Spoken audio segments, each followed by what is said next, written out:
Twongeye kubasuhuza inshuti zacu bakundwa, mwebwe mudukurikira umunsi ku munsi mugakunda ibyo dukora, kandi kuba mukunda ibyo dukora ni uko mwabigaragaje mugakanda subscribe ndetse mukajya musangiza ibiganiro byacu. Kuba mwariyandikishije rero ni iby'agaciro kenshi gakomeye cyane, turabubaha kandi turabakunda. Iyi ni Iyarure TV, njyewe ndi MC Theo. Nk'uko bisanzwe ni kwa kundi tugira gutya tukabazanira n'abatumirwa bagiye batandukanye. Uyu munsi tugiye gukora ku nkingi y'umuryango. Murabizi ko dufite iyobokamana, umuryango, kwita ku buzima ndetse n'ubuhamya. Uyu munsi tugiye gukora ku nkingi y'umuryango. Reka rero tubakire ariko kandi tuniyegereza n'umutumirwa wacu Rev Pasteur Hamenyimana Jean. Turakwakiriye mu izina rya Yesu. Yesu nashimwe. Yesu ahimbazwe. Wakongera ukibwira abadukurikiye. Bene data ba TV Iyarure, nongeye kubasuhuza mu izina ry'umwami wacu Yesu Kristo. Bibaye ngombwa rero ko ngaruka ku cyigisho cy'umuryango, imibanire y'abashakanye, igice cya kabiri. Ubushize navuze igice cya mbere ariko ndashaka gutanga n'icya kabiri. Hamwe n'ibyo rero Imana ibahe umugisha. Amen, amen. Turawakiriye. Umusaza wacu muramumenyereye, akaba inzu y'ibitabo rwose, afite byinshi byo kuduha, mwebwe ntimuzarambirwe. Ngaho rero nimuze dusangire ibyo agiye kutugezaho. Umusaza, Yego, wabanza ukadusengera. tubanza dusenge. Mana yacu, twongeye kugushima no kuguhimbaza kuko dukomeje wa mwanya wo kugira ngo twigishe ijambo rishobora kugirira abantu bawe umugisha, kuko iyo wabyemeye ko byose bitambuka mu bushake bwawe, ntabwo ijambo ryawe rijya rigenda ubusa. Izi nyigisho rero cyangwa izi mpuguro tuba turimo gutanga, ni wowe Data wera tuba tugira ngo ushyirwe hejuru mu isi yawe, kandi abantu ushobore kubaha ubwenge n'ubumenyi bishobora gutuma bitwara neza muri iyi si ya none mu gihe utarabimura. Aka kanya kose rero turagusabye ngo tube bugufi, tubyambaje mu izina rya Yesu. Amina. Pastor, rero tuje kugira ngo dufashe imiryango, kuko muri kino gihe usanga Satani arimo kurasa cyangwa se arimo arabangamira abashakanye, ugasanga ingo zisenyuka cyane. Yego. Iyo ndashaka ko twifashisha raporo, hari raporo mfite hano ya National Institute of Statistics of Rwanda, mu magambo ahinnye ni NISR. Icyo kigo ni ikibarushamibare mu yandi magambo. Icyo kigo rero kiragaragaza ko mu Rwanda honyine mu mwaka wa 2025 Yego. handitswe imanza zigera ku 4,479 mu nkiko zakira imanza ziburanishwa. Yego. Imanza zanditswe rero zakiriwe ni 4,479. Urumva ko atari imanza nkeya mu mwaka umwe gusa. Muri izo rero 2,629 zamaze gucibwa. Yego. Ni ukuvuga ngo umucamanza yagize gutya akubita ya nyundo ye. Yego. Ubwo zamaze gutana burundu. Yego. Noneho rero ikintu kibabaje ni uko hafi 41% by'izo divorce zabaye ni ingo zitarengeje imyaka 10 zibana. Yego.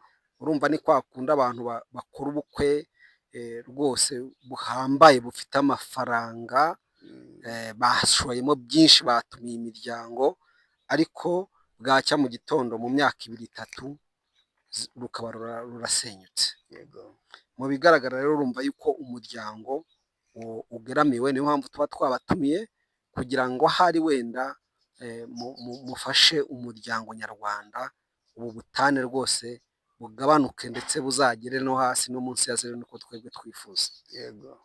Imana rero iguha umugisha, wakwanzika utanga inyigisho watugeneye ku muryango. Urakoze. Nta kindi twebwe dushingiraho nk'abakristo, inyigisho zacu cyangwa ibiganiro byacu bigomba kuba bishingiye ku ijambo ry'Imana. Ku ijambo ry'Imana ni urufatiro rukomeye Imana yashyizeho kugira ngo yubake umuryango wayo yiremeye. Abakristo rero bagomba rwose guha ijambo ry'Imana agaciro mu gihe barihawe. Ntabwo ari ijambo ryavuzwe n'umuntu, ni ijambo ryavuzwe n'Imana. Mu gihe rero umukristo atariha agaciro, amenye yuko umwanzi we atazamworohera, azamukorera ibyamfura mbi, amusenyera urugo. Ariko ijambo ry'Imana nariha agaciro, Imana izamwubakira. Divorce ahanini nta mukristo wari ukwiye gukora divorce. Umukristo wize ijambo ry'Imana, urifite mu mutima we, rimuyobora, agomba kuba ari ryo yubahiriza. Nta zindi nyigisho zidashingiye ku ijambo ry'Imana yari akwiye guha agaciro. Niyo mpamvu rero tugerageza tugakora ibishoboka byose ngo abafite amatwi bumve, bashobore kugaruka ku murongo wo guha ijambo ry'Imana agaciro.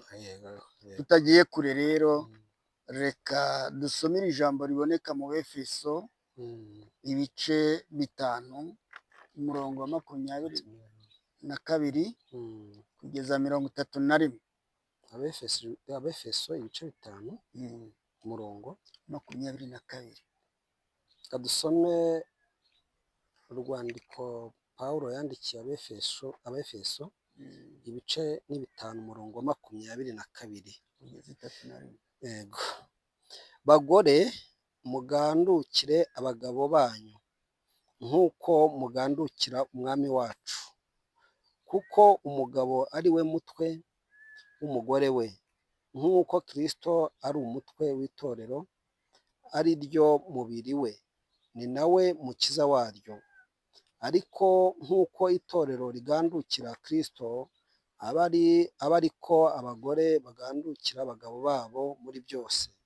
Bagabo, mukunde abagore banyu nk'uko Kristo yakunze itorero akaryitangira, ngo aryeze amaze kuryogesha amazi n'ijambo rye, aryishyire rifite ubwiza, ridafite ikizinga cyangwa umunkanyari cyangwa ikintu cyose gisa gityo, ahubwo ngo ribe iryera, ridafite inenge. Uko niko abagabo bakwiriye gukunda abagore babo nk'imibiri yabo.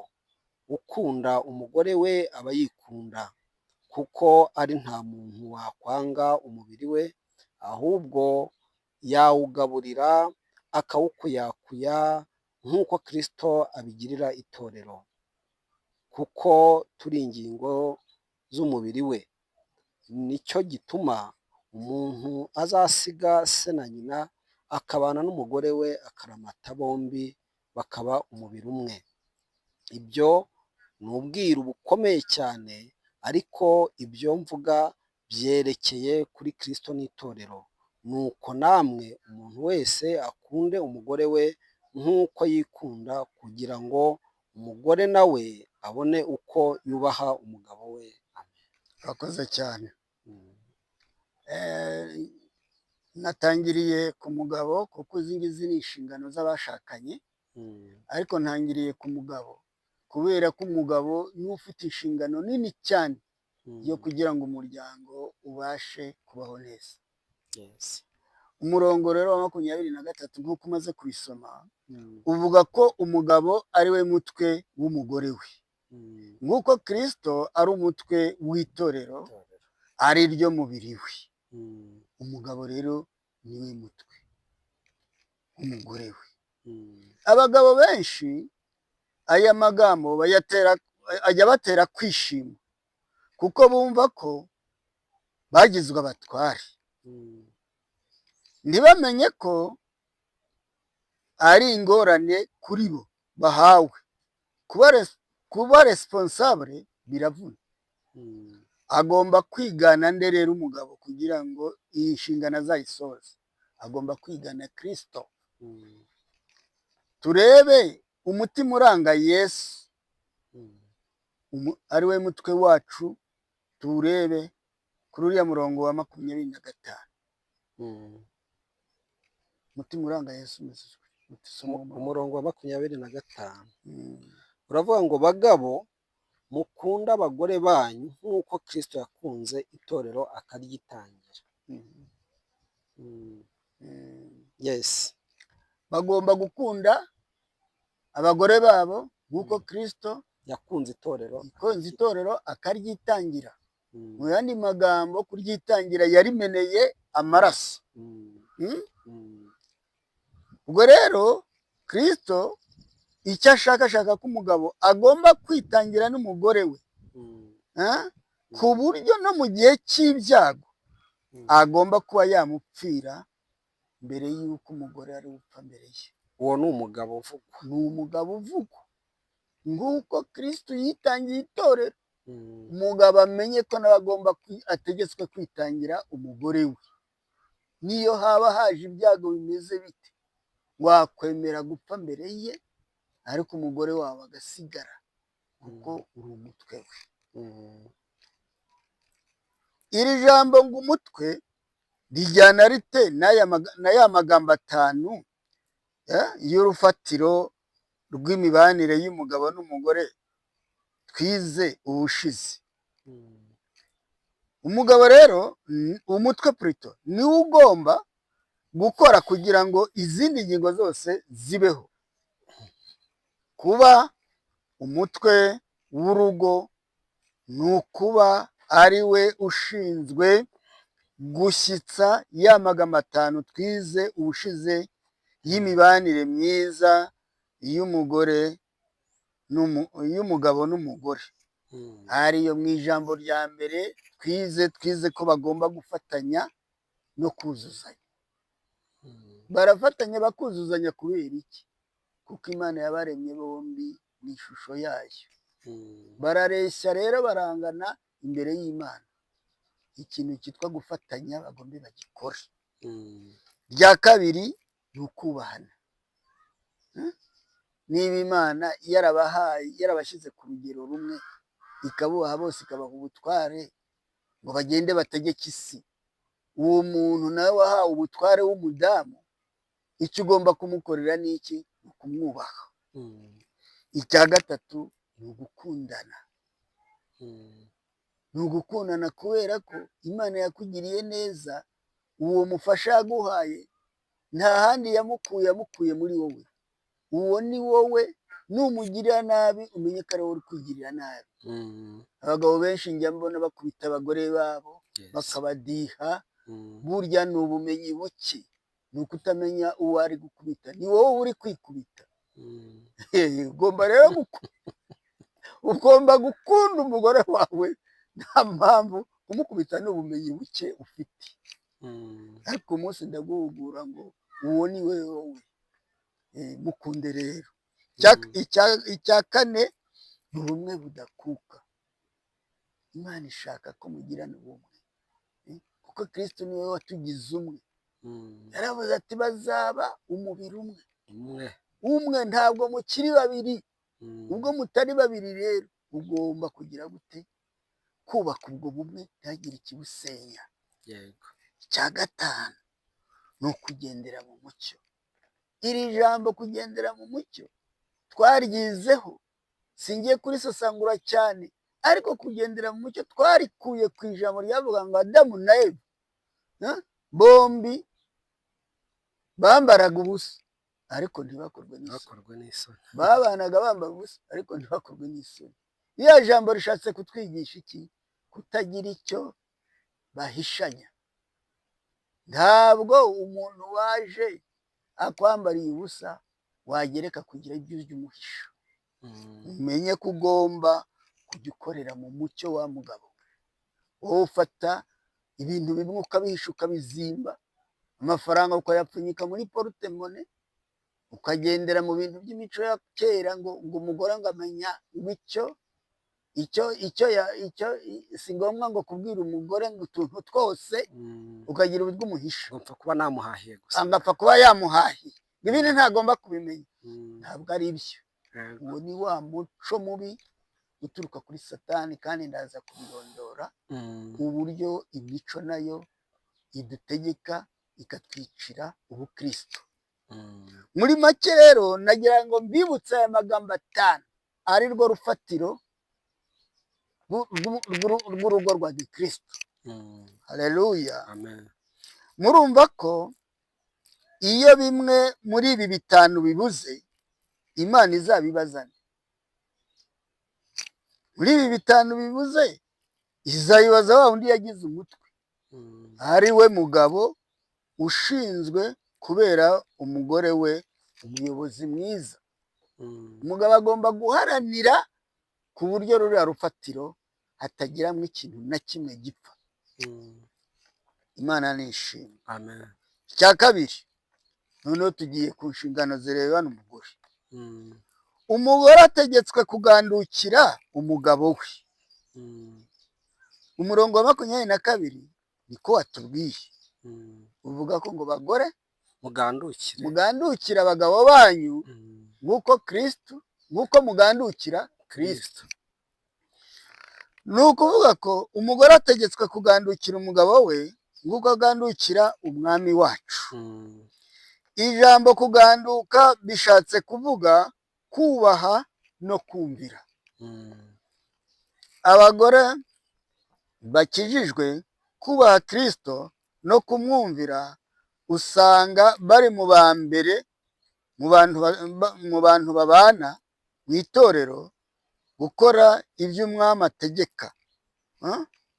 Uwo muhati bagira mu kugandukira Kristo no kumwumvira niwe Imana ishaka ko bagira no mu ngo zabo, bakagandukira abagabo babo, bakanabumvira kandi bakabubaha. Kuko bizatuma abagabo barushaho nabo kubakunda. Ikindi kinezeza Imana ni uko abagore bategetswe kwambara ingeso nziza. Kwiba urwandiko rwa mbere rwa Petero igice cya 3 umurongo wa 1 kugeza 6. Soma ayo magambo. Urwandiko rwa mbere rwa Petero ibice ni 3 umurongo wa 1 kugeza 6. Yego, urwandiko rwa mbere rwa Petero ibice 3 umurongo wa 6, umurongo wa 1 kugeza 6. haranditswe ngo namwe bagore niko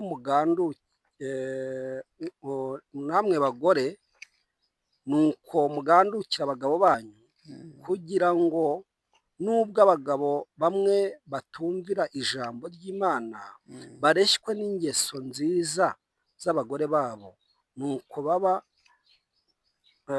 nubwo baba ari nta jambo bavuze, babonye ingeso zanyu zitunganye zifatanije no kubaha umurimo wanyu, we kuba uw'inyuma, ahubwo we kuba inyuma wo kuboha umusatsi, cyangwa wo kwambara izahabu, cyangwa wo gukanisha imyenda, ahubwo ube uw'imbere uhishwe mu mutima, umurimbo utangirika w'umwuka ufite ubugwaneza n'amahoro, ari wo w'igiciro cyinshi mu maso y'Imana. Abagore bera ba kera biringiraga Imana, niko birimbishaga bagandukira abagabo babo, nk'uko Sara yumviraga Aburahamu akamwita umutware we.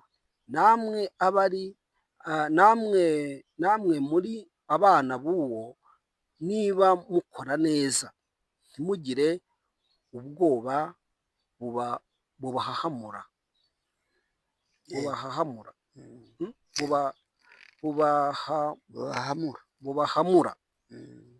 nkomeze twagejeje kuri gatandatu. nagejeje kuri gatandatu, karindwi ndekera. Okay. Ijambo ry'Imana hariya ritubwiye ko abakristu b'abagore bategetswe kwambara ingeso nziza. Kubera ko Imana ishaka ko bambara ingeso nziza, ni ukugira ngo za ngeso nziza bakora no mu rugo rwabo zishobore kugira icyo zihindura mu mibanire yabo n'abagabo, kuko hari abashakana n'abagabo nanone batarakizwa, badafite ijambo ry'Imana ribategeka rigwiriye muri bo, ariko akazana umugore yenda uri murusha. Umugore rero agomba kugerageza kujya akora ibintu by'ingeso nziza.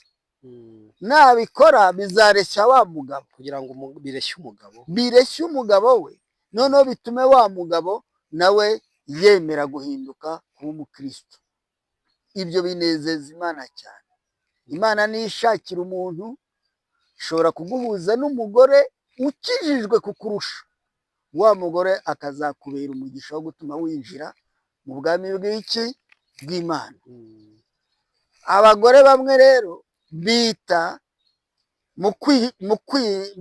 mu kwiyitaho gusa, bakirimbisha, baboha imisatsi, bagura imyenda y'igiciro kugira ngo abantu babone ko ari beza, ariko ntabwo bya bindi ari byo binezeza Imana.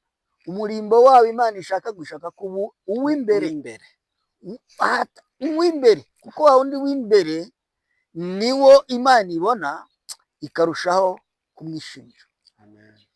Badamu rero, bene data dusangiye gucungurwa, mugaruke kuri uyu murongo wo kwita ku ngo zanyu muzubakira no mu ngeso nziza. Abagore benshi hari igihe babona abagabo baguye mu mitego y'ibyaha, yenda babaciye inyuma, umugore ati nanjye kuko unkoreye biriya nanjye ndakwereka. Ubwo umugore nawe akaba yishoye, agahita yishora kugira ngo nawe kugira ngo amwihimure. Ntabwo ibyo bintu ari byiza. Nagiye mbona abagore benshi bakora bene ibyo ngibyo, ntabwo ari byiza. Imana ishaka ko mugira ingeso nziza, kuko ingeso nziza mufite izifiteho umugambi wo kuzihinduza abagabo banyu batarakizwa. Nicyo gituma aya magambo itorero rigomba kuryigishwa, nta kwiturana ibibi. Niba umugabo yaguye mu mutego w'ibyaha, w'ubuhehesi, ntabwo ari ngombwa ngo byigishe umugore nawe bati nanjye ngomba kubikora byanga byakunda kugira ngo mubabaze. Ahubwo umugore w'umukristo muzima aharanira buri gihe uko yakwigisha umugabo nawe wahinduke. Ubwo rero izi nshingano ubushize ntabwo nari nazivuze, niyo mpamvu nongeye kuzivuga, ngasubiraho no kuri ruriya rufatiro, byombi biruzuzanya. Aya ni amagambo nanone ajya kuzuza urufatiro. None rero tugiye gusoma nanone Itangiriro 2 umurongo wa 18. Itangiriro 2 ni umurongo umwe gusa, soma uwo murongo. Itangiriro 2 umurongo wa 18. Haranditswe ngo kandi Uwiteka Imana iravuga iti si byiza ko uyu muntu aba wenyine, reka muremere umufasha umukwiriye. Yego, uwo murongo musanzwe muwuzi, benshi murawumva cyane. hano Imana yise umugore ngo iki? Ni umufasha umukwiriye. Umufasha umukwiriye. None se umufasha rero nagira ngo nkubwire ko atari umukozi. Umufasha n'umukozi baratandukanye. Nagiye mbona ingo nyinshi abagabo bayoboza abagore babo igitsure, bakabareba igitsure nk'aho ari umukozi n'igitugu, ukagira ngo ni umukozi Imana yamuhaye, ukagira ngo ni umuyayi. Baratandukanye. Umugore ni umufasha, si umukozi, ntabwo ari umukozi. Aya magambo ngiye kongera kuyasubiraho, nkubwire uburyo batandukanye, ukuntu umugore atandukanye n'umukozi. Batandukanye batereye. ibiranga umukozi. Icya mbere, umukozi akorera igihembo, ariko umugore ntakorera igihembo, ahubwo aritanga, yitangira urugo rwe, kuko azi neza ko urwo rugo ari urwe, Imana yaramuhaye, aritanga rero agakora iby'imbaraga ze zishoboka byose. Ariko umukozi ntiyakwitangira gukora imirimo mu rugo rwawe ntacyo umuhemba, kandi akorera ibihembo, akora ibihwanye n'ibihembo baba mwabyumvikanyeho. Aho rero barahatandukaniye. Icya kabiri, kamvuga kandi irindi jambo rya kabiri, umukozi buri gihe ashaka iki? Inyungu. Ntaza kuza yanga gukorera imirimo nta nyungu akuvanaho. Naravuga ati amafaranga ampemba nzagenda nyakoreshe mw'iki kintu iki n'iki, nanjye mbone mw'iki? Mw'inyungu. Ariko umugore ibyo akora byose abikora kubw'urukundo. Urukundo yakunze umutware w'Imana yamuhaye, rwa rukundo nirwo rutuma akora, nta zindi nyungu ashaka, ntazo akeneye. Icya gatatu, umukozi akora igihe runaka, akora igihe runaka, hari igihe baba bakimutegetse, ukora ibi n'ibi, ukora ibi n'ibi. Ariko umudamu, umufasha wawe, akora igihe cyose keretse igihe yaba arwaye. Ariko igihe cyose umufasha ari we mugore wawe, musanga ari mu mirimo, aba ari mu kazi, ntagira limite, imvura izuba, haba mu gihe cyiza cyangwa kibi arakora kubw'urukundo. Icya kane, umukozi akorera ijisho. Burya hari ibyo adashobora gukora kubera yuko atabona shebuja hafi, bimwe akabireka. Burya rero akenshi akorera ijisho, akagusibira, akanagusibira akabyica. Uwo ni umukozi. Ariko umugore akora ibirenze ibisabwa, yakorera ijisho, kandi aribwiriza agakora ibirenze ibisabwa, aba yikorera. Icya gatanu, umukozi arategekwa. Umukozi arategekwa, kora aha, kora hariya, kora ibi. Ariko umugore asabwa gukora ku bwumvikane. Asabwa gukora ku bwumvikane, nta kuza ngo umutureho imirimo. Ugomba kumenya ko nawe ajya agira intege nkeya, akarinda kumvikana ku byo akora. Ni ukuvuga umugabo agomba kuba umuyobozi, ntagomba kuba umutegetsi. Kuko umuyobozi yumvikana n'abo ayobora bakemeranywa iki.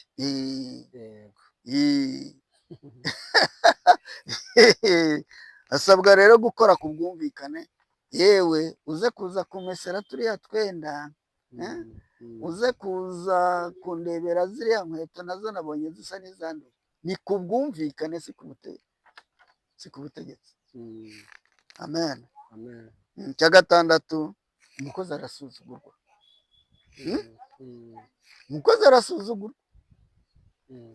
Uraza wasanga bimwe wanamubwiye atabikoze, ugasanga habayeho ibitutsi, habayeho kumusuzugura, ibigambo bitari byiza bimunezeza akaba ari byo umuturaho, bitamunezeza purito. Ariko umugore arubahwa kandi arakundwa, kuko amaze kumenya ko ari urugingo rwawe.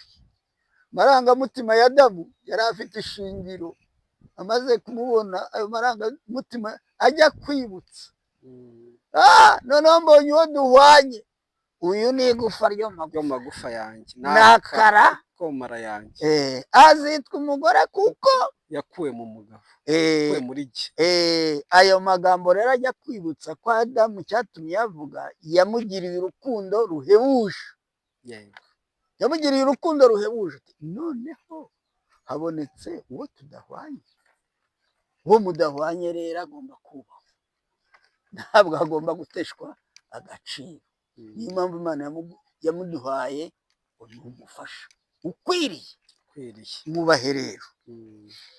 Noneho cyitonderwa, umugore ni umufasha, si umukozi. Agomba rero kwitwara nk'umufasha, nawe agafatwa nk'umufasha n'umugabo we. Umugore agomba kugandukira umugabo mu bihe bingahe? Reka turebe igihe umugore agomba kugandukira umugabo. Agomba kugandukira umugabo mu bihe byose. Ni mu bihe byose. Ariko hari igihe haboneka igihe atagomba kubikora. Igihe atagomba kubikora ni ryari rero? Ni igihe umugabo amubwiye gukora icyaha. Yego. Hari igihe umugabo yamutegeka ikintu, ariko icyo kintu umugore agenzuye agasanga ari icyaha. Agasanga ari icyaha gihabanye no mu ngo za gikristo. Umugore agomba kucyanga, ariko nabwo ngo akacyanga mu kinyabupfura. Turi aho se, wenda nk'umugabo unywa itabi cyangwa se unywa inzoga, umukristo w'umugore arakijijwe, ntabwo azemerewe, yakwemera akamutuma isigareti ku botike cyangwa inzoga? Kuko narimvuze nabyumvise. umugabo akamubwira ati jya kunzanira itabi cyangwa se jya kunzanira inzoga ku kabari. Umugore yaganduka akabikora cyangwa ntiyabikora? Umugore kubera ko we hari ukuri afite, kandi cyatumye ahabwa wa mugabo no kugira ngo yene ingeso ze zishobore kuba zamureshya zimuhindura, ababoneyeho kumubwira ko ibyo bintu ari bibi. Kandi ku bantu bamaze guhindurwa abana b'Imana, bene ibyo bintu bishobora kubanduza. Imana ntinabirebe neza.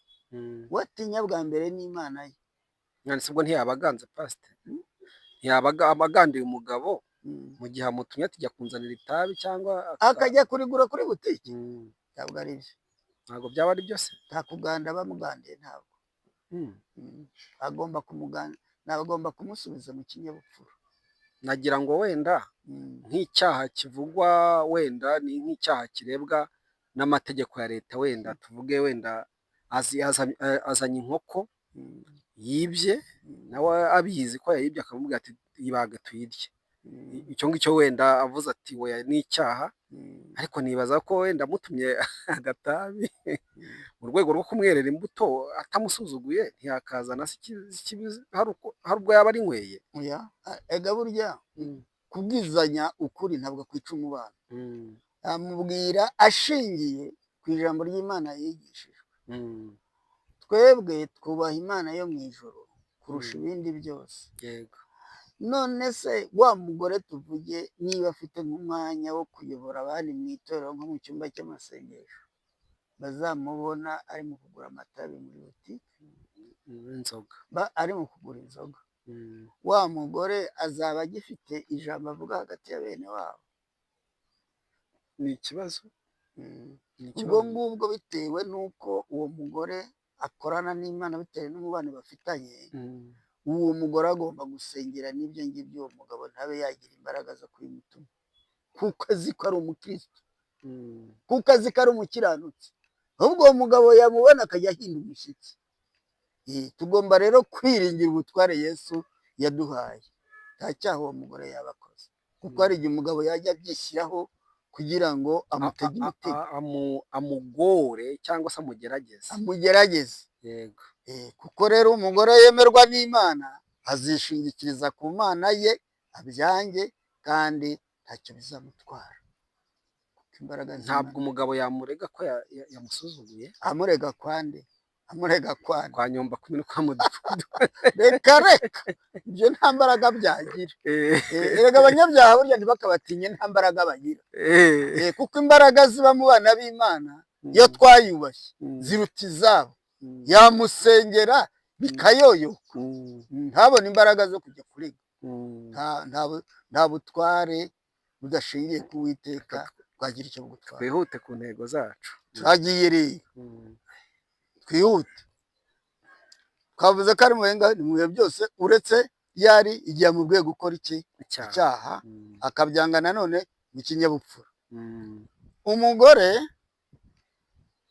azihagarara imbere y'Imana, ntabwo ashobora kuziregura yitwaza ko yakoze icyaha abitegetswe n'umugabo.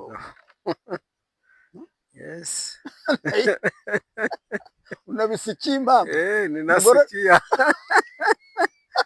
Niyo mpamvu agomba kurinda ubugingo bwe. Agomba kurinda ubugingo. Ntazitwaze ngo nabitegekwaga n'umugabo ngo naraganduka. No. Niyo mpamvu bumvise mvuga kuriya. Nigeze kujya mu gihugu cya Uganda, bafite imico ikomeye aho abavandimwe bashobora kugurana abagore. Ibyo bintu biracyari muri Uganda ahantu bita Hoima, hari abararo b'abanyarwanda ba kera baragurana abagore. Umugore umwe rero yarambwiye ati ngewe buriya papa runaka ati yashatse yuko ndarana na murumuna we, ati ndangije ndabyanga sana, aramuhamiriza. Ubwo birasaba yuko n'abagore bahamya bagahamiriza imbere y'abagabo bati icyo ni icyaha sinabikora. Yego, kuko bazihagararira bo ubwabo imbere y'Imana. Umuntu wese azahagarara imbere y'Uwiteka, amubaza ati kiriya wagikoze kubera iki? Nta jambo ryanjye bari barigishije, nawe uri umunyabyaha mu bandi. Mva imbere. Wumviye umugabo kundenza. Yego. Noneho rero ngeze ku kandi gakingo kavuga ngo dusangire uko imico yacu itwigisha cyangwa idutegeka kubana n'abo twashakanye. Uko imico itwigisha. Ku kintu cy'umuco rero ngaho tubwire. Ni ukuvuga ngo imico yacu ubundi vahe. Soma mu Befeso 2 igice cya mbere umurongo wa 3. Tunyarukire mu Befeso 2, mu rwandiko rw'Abefeso 2. Befeso 2 igice cya mbere. Sorry. 2 igice cya kabiri cya gice cya mbere. 2 umurongo wa mbere ugeze 3. Yego. Aranditswe ngo namwe yarabazuye mwebwe abari bapfuye bazize ibicumuro n'ibyaha byanyu, ibyo mwagenderagamo kera mukurikiza imigenzo y'isi, mugakurikiza umwami utegeka ikirere, ari we mwuka ukorera mu batizera. Kandi natwe twese twahoze muri bo dukurikiza ibyo kamere yacu yifuza, tugakora ibyo kamere n'imitima yacu byishakira. Kandi ku bwa kavukire yacu twari abo kugirirwa umujinya nk'abandi bose. Garukira. None rero ati imico yacu iva hehe? Aho ngaho nta kintu uri kumvamo. Ubundi icya mbere imico iva mu miryango. Mu miryango y'abasogokuru, basogokuruza. Urebye no mu mico yahozeho kera mu Rwanda, havugaga ko umugore ari uwa bose, ari uw'umuryango. Ndibuze kuza kubitondeka kubikomozaho. Mu miryango rero burya habamo imigenzo. Imaze kuba tugiye kurangiza. Mu miryango habamo imigenzo. Cya kabiri imico iva hehe? Mu karere. Burya uturere twose ntidusangira imico. Yego. Hari akarere ugeramo ugasanga abantu baho ngaho bafite umuco wabaswe n'ikintu cyitwa ubuhehesi. Ugasanga abantu ni abasambanyi mu miryango kandi bakabigira umuco, ariko si umuco wa Gikristo. Ntabwo ari umuco wa Gikristo. Noneho akarere ugeramo ugasanga harimo abantu b'abarozi gusa. Ni ikintu cyitwa gupfumura, nibyo bibuzuye. Cyangwa ukagera mu kandi karere ugasanga abantu bababeshyi, imyarya, ibinyoma byabo nibyo bashyira imbere buri gihe, nta cyizere wabagirira. Icya gatatu imico iva muri kamere, ngo kamere yacu, umwuka ukorera mu batumvira, mu batumvira, umwuka ukorera mu batumvira Imana. Buri gihe uragenda ugatera kamere yacu ikadukoresha ibintu nanone bitubaha iki Imana. Ahandi umuco uturuka no mu nshuti, inshuti z'abanyamahanga ziza zitunjiramo, hari imico zizana itari iya gikristo, ugasanga abantu benshi barayubashye kandi itari iya gikristo. Abanyamahanga mubona bagenda, hari ibyo ubona bakora nawe ukumva ari ibintu bigayitse. Yesu, ukabona ari ibintu bigayitse. Abanyamahanga rero ntabwo bagomba kuduhindura ngo baduhindure mu mico cyangwa baduhindure mu bwenge. Oya, ni ukuvuga no mu mico hari imyiza, dukurikiza imyiza, ariko imibi tugomba kuyireka. Noneho ari na Satani nyine, umwami w'isi w'umwijima, nawe ni umutegetsi, afite abambariwe b'abadayimoni, arategeka rero bakadukoresha ibintu bitari byiza. Pastor, turimo tugana ku musozo, gira inama ingo izicyubatse ariko wenda zirimo kujegajega, gira ijambo wababwira bagenze bate, bahagarare bate, bagenze bate? Ingo zikijegajega, zirimo kujegajega ubu ngubu, nazo zirimo kugana kuri za divorce twahoze dutangira tuvuga, tugana ku musozo. ikintu cya mbere nagira inama abakristo, ikintu cya mbere ni babanze begera Imana. Aho ni ku bakristo bakijijwe, begera Imana basenge, kuko Imana imenya byose. Basubire no mu ijambo ry'Imana twasomye, sibyo? Noneho basaba Imana kubatabara, izabatabara. Ikindi kandi noneho nkunganiye, umugore yigenzure ingeso ziwe, n'umugabo yigenzure. Ahari wenda ashobora kwibwira yuko umugabo ari mubi kandi ari we mubi, umugabo ashobora kwibwira ko umugore ari mubi kandi umugabo ari we mubi. Bose bagire gute? Bigenzure kandi bishingikirize ijambo ry'Imana. Hanyuma abadakijijwe bo, ko nabo bari muri community nyarwanda, abantu badakijijwe bari muri community yacu y'abanyarwanda. Abantu badakijijwe nibabona ingeso z'abakristo ari nziza, abaturanyi babo bajye babigiraho, nabo banabagishe n'inama. Ese mwebwe ibintu byanyu mubikemura mute? Ibibazo byanyu mubikemura mute? Nasaba ko abantu batarakizwa bashaka inshuti ku bakristo bakijijwe. Ikindi kandi twakongeraho, turabahamagarira kwizera Yesu, nta kindi. Siyo mpamvu mvuze nti nibashake n'inshuti mu bakristo. Abakristo bazababwira iki? Bazababwira iby'ijambo ry'Imana rivuga, ubundi nabo binjire mu muryango w'abakristo, bazabona amahoro. Ariko nibatizera ijambo ry'Imana ntabwo bizashoboka. Pastor, turagushimiye, Imana iguha umugisha. Hasigaye agace gatoya, wakavunaguza noneho kuko tugiye kurangiza. Ni agace gatoya ngiye gusoma, kavuga ngo tuve mu muco tujye mu mucyo. Tuve rero mu bintu by'imico nk'abakristu, tujye mu mucyo. Impamvu tugomba rero kuva mu muco, umuco udutegeka iki? Mu muco baravuga ngo umugabo agira imirimo imureba n'umugore akagira iye, niko mu muco bavuga. Noneho rero umucyo nawo ukavuga ngo kubw'urukundo umuntu agira ibyo afasha mugenzi we. Noneho rero urebe uko Bibiliya isenya ikintu cyitwa umuco. Mugire amatwara amwe, iryo jambo uzaribona mu Bafilipi igice cya 2 umurongo wa 2 kugeza 5. Abafilipi igice cya 2, Abafilipi igice cya 2 umurongo wa 2 kugeza 5. Baze kuhasoma, muze kuza kuhasoma, murasanga ko umugabo n'umugore bagomba kugira amatwara amwe.